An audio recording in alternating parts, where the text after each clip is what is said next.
I'm Eric Butler from Menlo Park, California.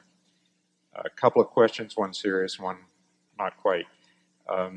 Considering Berkshire Hathaway is well run at low cost and is diversified, why should anyone do anything but put all their money into Berkshire Hathaway instead of maintaining a diversified portfolio?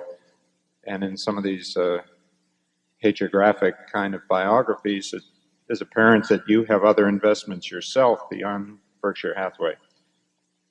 The second question I had, is there any significance to the fact that the Omaha World Herald does not include Berkshire Hathaway in its stock tables on any day? Is this a sign that they do not honor profits? No, they actually they have a separate little table called Midlands. I think it's entitled Midlands Investment, but they pick out about 50 stocks that are of particular interest to people in this area, and they lift those from the regular table and put it in this separate table, which is usually on a second page, right following the main stock table. So they give us our just due on that, but you do have to, you should look in a different table for that. Second question about putting all your money in, I've got 99% of my money in Berkshire, but it was bought at a different price. And Charlie's was bought a little cheaper too, I think. So, you know, we like the idea of having it all in there, but we don't recommend that people do that because it's you will get very low cost management. What we hope is that from this point forward that cost does not reflect its value.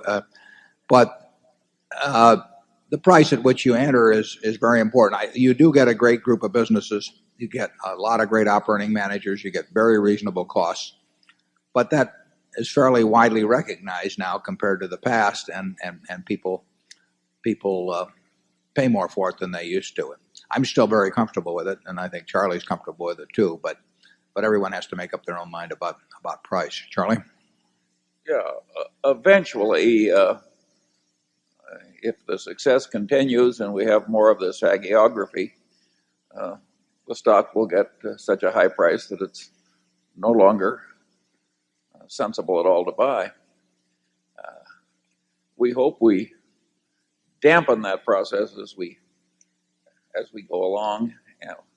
And of course, there's always the very substantial chance that we'll just fail to meet expectations due to the vicissitudes of life. Falling on our face is what we call it. Yeah. Zone 6.